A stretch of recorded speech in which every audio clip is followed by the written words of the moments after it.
విచిత్రాల నిధి ఓ విధి విచిత్రాల నిధి వింత కథల సారథి ఆశ నిరాశల వారధి నిరంకుశ నిర్ణయాల నిర్దయవానిధి ఓ విధి విచిత్రాల నిధి ఓ విధి విచిత్రాల నిధి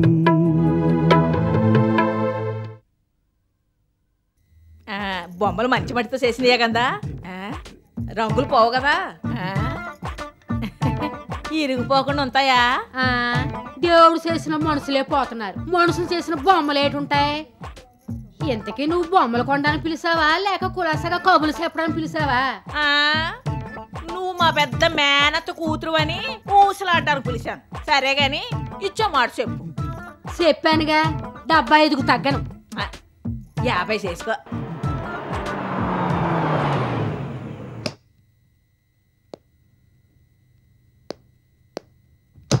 వ్యాపారం అన్నాక బేరం లేకపోతే ఎట్టా తగ్గిద్దు నువ్వు కొనడం మానేద్దు సర్లేదు నువ్వు కాలు ఏంటిదంతా బొమ్మలమ్మా బొమ్మలు రకరకాల బొమ్మలు రంగురంగుల బొమ్మలు చక్కగా ఉన్నాయి మీ గదిలో బీరువాలు ఎడితే బాగుంటాయని బేరం ఆడుతున్నా నీకు బుద్ధుందా ఈ దరిద్ర బొమ్మలు కొని బీరువాలో పెడతావా చిచ్చి బొమ్మలు చాలా చక్కగా ఉన్నాయమ్మా ఓ బాగా చూడండి ఏంటి చూసేది లే ఏ దరిద్ర కొంపల్లోనూ ఉండాల్సిన బొమ్మల్ని నా ఇంట్లో పెడతావా బొమ్మలు లేవు గిమ్మలు లేవు నువ్వేంటలా చూస్తూ నిలబడ్డావు ఇక్కడ ఏమైనా కోతులు ఆడుతున్నాయా ముందు బయటికి పోతాను ఎందుకు పోను బొమ్మలు కొంటానంటే వచ్చాను కానీ నీతో కాపురం చేయడానికి రానేదు చిన్నోర్మై నువ్వు కాలు అడ్డమైన వాళ్ళని లోపలికి ఎందుకు రానిస్తున్నావు ఏటేటి నాన్న అడ్డమైందన్నా నువ్వు తిన్నవైందానవా నాకు తెలియక అడుగుతాను ఏటి నీ గొప్ప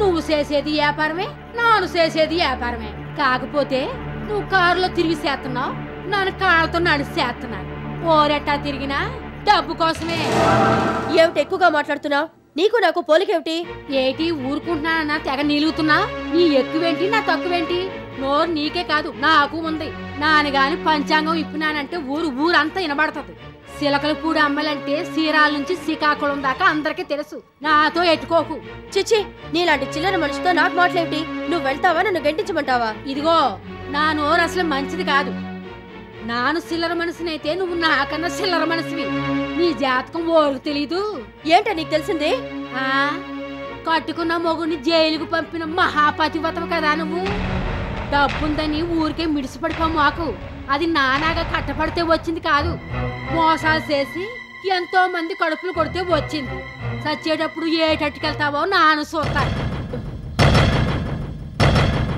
డబ్బు తప్ప నీకేటుంది కట్టుకున్న మొగుడున్నాడా కావాలనుకున్న మనవడున్నాడా చుట్టాలున్నారా పక్కాలున్నారా ఒంటి పిల్లి రాకాసిలా ఇంట్లో ఒక్కదానివే ఉన్నా రోపు నువ్వు సత్తే చూడడానికి ఓరు రారు నువ్వు నోరు మూస్తావా లేదా ఏటి మూసేది నీ సంగతి ఊరందరికీ తెలుసు ఈ ఈదులో ఏ పని మనిషిని అడిగినా నీ సోకులు నువ్వు చేసిన చిత్రాలు సినిమాగా చెప్పినట్టుగా చెప్పుద్ది నీ ఇంటికి వచ్చినానని నా నోరు ముయింతా గాని ఊరందరి నోళ్ళు ఏం ముయింతా నువ్వో మనిషివి నీదో బతుకు ఇదిగో ఈ పెద్దమ్మ కేకేస్తుందని వచ్చినాను గాని లేకపోతే ఈ దిక్కుమల కొంపలోకి కాలు కూడా ఎట్టేదాన్ని కాదు ఇదిగో అమ్మాయి పెద్దోళ్ళతో అలా మాట్లాడకూడదు మా అమ్మగారు కోపంగా ఉన్నారు గానీ ఇంకో పాలు వద్దు కానీ ముందు వెళ్ళు ఇదిగో నువ్వు చెప్తున్నావు కాబట్టి వెళ్తున్నాను లేదంటే కడిగి పాడేసి ఇవాళ అటో ఇటు తేల్చేదురు అడిగావు కదా ఇక చాలు ఎల్లు పట్టు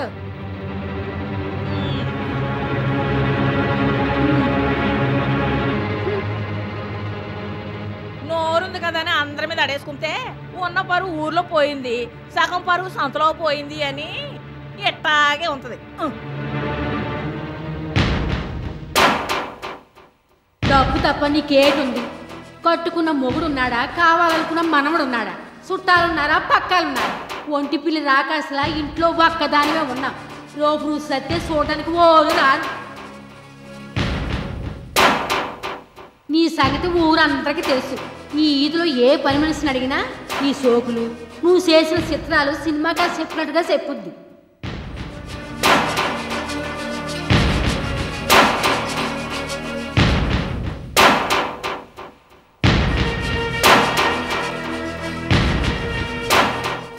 మొత్తానికి సంధ్య అసాధ్యురాలే. 2 కుటుంబాలకి పడదని తెలిసినా పట్టుబట్టి బావని పెళ్లి చేసుకుంది. నిజమే ఆయమ్మా. ఒక రకంగా చెప్పాలంటే ఈ 2 కుటుంబాల్ని కలపాలనే సంధ్య వినోద్ని పెళ్లి చేసుకుంది. మంచి పనే చేసింది కదమ్మా. అలాగని మనం అనుకుంటున్నాం, కానీ రోజీ అలా అనుకోవడం లేదు. సంధ్య ఆ ఇంటికి కోడలుగా రావడం రోజీకి అస్సలు ఇష్టం లేదు. అందుకని సంధ్యని చాలా బాధలు పెట్టింది. వాళ్ళిద్దరూ విడిపోయేలా చేసింది. ఒక టైంలో అయితే సంధ్య వినోదు మళ్ళీ కలుస్తారా అని భయపడ్డాను. ఆ దేవుడి దయవల్ల మళ్ళీ కలిశారు. ఇంతలో ఈ అమ్మాయి ఏదో ట్రైనింగ్ అంటూ అమెరికా వెళ్ళి కూర్చుంది. తిరిగి వచ్చేస్తుంది కదమ్మా. వస్తుందనే అనుకున్నాను, కానీ ఈ కాలం పిల్లలకి ఏమీ చెప్పలేం. ఇవాళ వాళ్ల పెళ్లి రోజు. సంధ్య కూడా ఉంటే ఎంతో సరదాగా ఉండేది. చక్కగా సెలబ్రేట్ చేసేవాళ్ళం. ఏం చేస్తున్నావు నానమ్మా? ఏవీ లేదు, నీ గురించే మాట్లాడుకుంటున్నాం. ఏంటి, వీడంత దుష్టుడు దుర్మార్గుడు లేడని ఆయమ్మకి చెప్తున్నావా? కరెక్ట్గా చెప్పావు. మొత్తానికి దుర్మార్గుడు అని ఒప్పుకుంటున్నావన్నమాట. అదేం లేదు గాని ఇవాళ ఏండే? ఇవాళ ఏండేనా? ఈ మధ్య నీ డేలు ఎక్కువైపోయాయి. Mother's day, parents day, children's day, aunties day, uncles day, lovers day. ఎన్నెన్ని గుర్తు పెట్టుకుంటావు నానమ్మా? అవన్నీ గుర్తున్నాయి కానీ అసలు విషయం గుర్తులేదన్నమాట. ఏం చేస్తావు నానమ్మా, ఈ మధ్య మెమరీ పవర్ తగ్గిపోయింది. చూపు కూడా కాస్త మందగించింది. అవును, వయసు అయిపోయింది కదా, అలాగే ఉంటుంది. ఇంతకీ ఈరోజు స్పెషల్ ఏంటి చెప్పు నానమ్మా ప్లీజ్. చిన్న క్లూ ఇస్తాను, చెప్పుకో. ఓకే, ఇవ్వు. ఈరోజు నీ జీవితంలో అతి ముఖ్యమైన రోజు. ఐసి, నా పుట్టినరోజా? కాదు. అయితే నీ బర్త్డే అయి ఉంటుంది. Many many happy returns of the day. నానమ్మా, పార్టీ ఎక్కడా? మొద్దు, అదేం కాదు. ఇవాళ నీ మ్యారేజ్ డే. ఓహో, మా పెళ్లి రోజా? అరే మర్చిపోయానే. ఇప్పుడు ఎలా? మా పెళ్లి రోజు నేను ఎలా మర్చిపోతానమ్మా? అందుకే సంజయ్కి అడ్వాన్స్ గా గిఫ్ట్ కూడా పంపించేశాను. అమ్మ దొంగ, అంటే నీకు తెలిసే నా చేత ఊరికే వాగించావన్నమాట. అదేం లేదు నానమ్మా, నీ నోటితో వింటే స్వీట్ గా ఉంటుందని.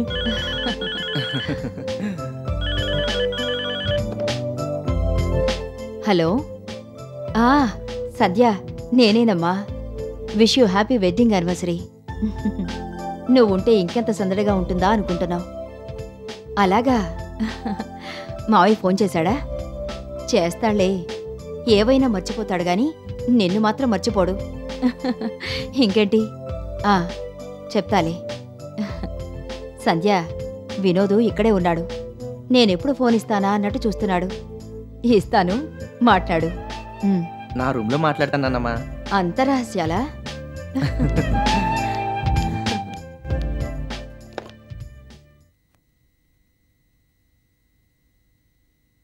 సంధ్య, ఎలా ఉన్నావు? నేను పంపించిన గిఫ్ట్ ఎలా ఉంది? Thank you. ఏం చేస్తున్నావు? ఇవాళ మన మ్యారేజ్ డే కదా, సరదాగా ఏమైనా మంచి కబుర్లు చెప్పు. వద్దులే, నీ ట్రైనింగ్ గోల నాకెందుకు గాని ఏవైనా స్వీట్ నథింగ్స్ చెప్పు. నేను చెప్పాలా? ఏం చెప్పమంటా? ఉదయం నుంచి ఫ్లాష్ బ్యాక్లోనే ఉన్నాను. మన పరిచయం, ప్రేమ, పెళ్ళి, ఎంత అందమైన రోజులు. ప్రతి క్షణం అందమైన జ్ఞాపకం, ప్రతి జ్ఞాపకం పారిజాత పరిమళం. ఏమిటి, నా మొహంలా ఉందా? అయితే బాగానే ఉందన్నమాట. You naughty girl. అను, ఎన్నైనాను, దూరంగా ఉన్నా కదా, భరించక తప్పదు. తొందరలోనే వచ్చేస్తాగా, అప్పుడు చెప్తా నీ పని. నాకు ప్రజెంటేషన్ పంపనప్పుడు ఎంత బాధపడ్డానో, నాకు స్పెషల్ గిఫ్ట్ పంపిస్తానన్నప్పుడు అంత సంతోషించాను.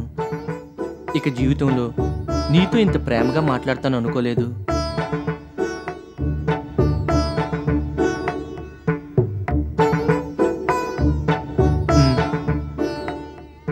తొందరగా వచ్చే సంజ, ఇంతకన్నా ఏం చెప్పమంటావు? ఓకే, అలాగే. ఉంటాను మరి. బాయ్.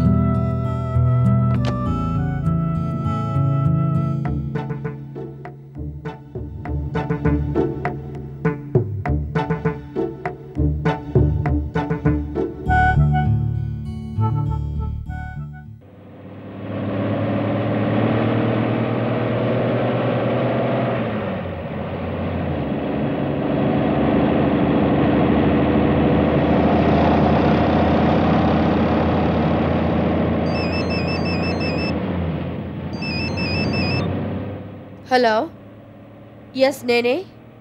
చెప్పు. వాట్? వారం రోజుల కిందట వెళ్లాల్సిన స్టాకు ఇంతవరకు వెళ్ళలేదా? ప్లాంట్ ఆగిపోయి 2 రోజులైందా? ఆ విషయం నాకు ఇప్పుడు చెప్తున్నావా? మీ ఇంజనీర్లంతా ఏం చేస్తున్నారు? అదంతా నాకు అనవసరం. 2 రోజుల్లో మొత్తం ఎంత లాస్ వచ్చిందో అదంతా మీ జీతాల నుంచి రికవర్ చేస్తాను. అలా చేస్తే కానీ మీకు బుద్ధి రాదు. అంతా జరిగాక ఇప్పుడు తీరిగ్గా సారీ చెప్పడానికి ఫోన్ చేస్తున్నావా? ముందు ఫోన్ పెట్టేయ్. చిచి, స్టూపిడ్స్, ఇడియట్స్.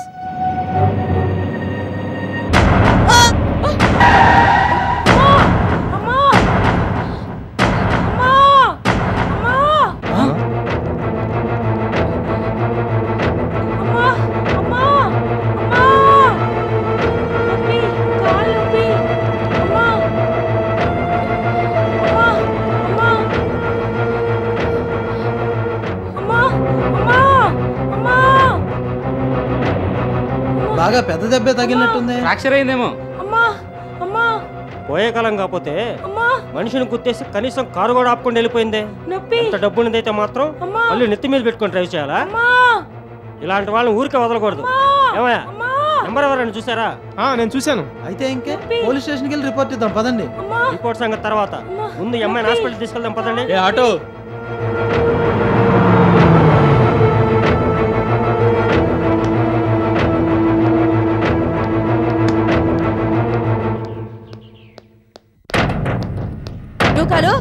నూకాలు వస్తున్నా వస్తున్నా వస్తున్నా వస్తున్నా.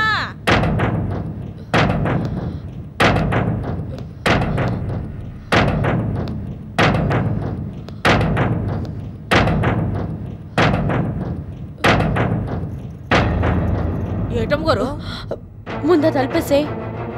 ఏటమ్మ ఇది? ఆ మొక్క నిండా చెవట్లేటి, ఆ కంగారేటి? ఏటైందమ్మ గురు?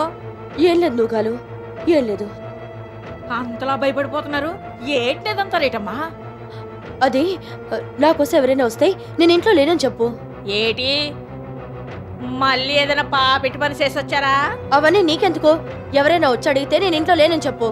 ఓ అలాగే. ఓ అమ్మగారు ఇంట్లోనే ఉన్నారు, ఎవరొచ్చినా లేరని చెప్పమన్నారని చెప్తా.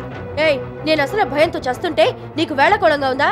ఏలాకోలం కాదమ్మా, బయట మీ కారు ఉంది కదా, అది చూసి మీరు ఇంట్లోనే ఉంటారనుకుంటారు కదా వచ్చినోళ్ళు.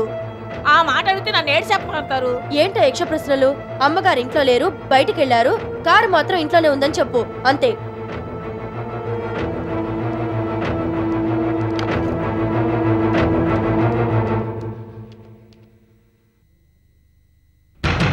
హలో లారీ గారు, నేను రోజుని మాట్లాడుతున్నాను. మీతో అర్జెంటుగా మాట్లాడాలి. ఫోన్లో చెప్పడం కుదరదు. నేను వెంటనే బయలుదేరి వస్తున్నాను. మీరు ఎక్కడికి వెళ్ళకండి.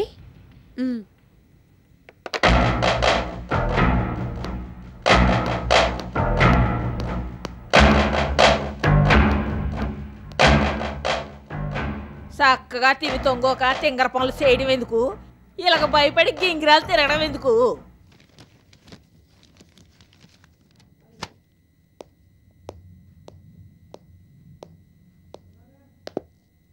అమ్మా, మన బ్రాంచ్ ఆఫీసులో పనిచేస్తున్న దివ్యకి యాక్సిడెంట్ అయింది. అయ్యో పాపం, ఎక్కడైంది? ఆఫీస్కి బయలుదేరి బస్సు దిగి రోడ్డు క్రాస్ చేస్తుంటే టర్నింగ్లో కార్ ఫాస్ట్గా వచ్చి గుద్దేసిందట. అరేరే, దెబ్బలు బాగా తగిలాయా? ఎలా ఉంది?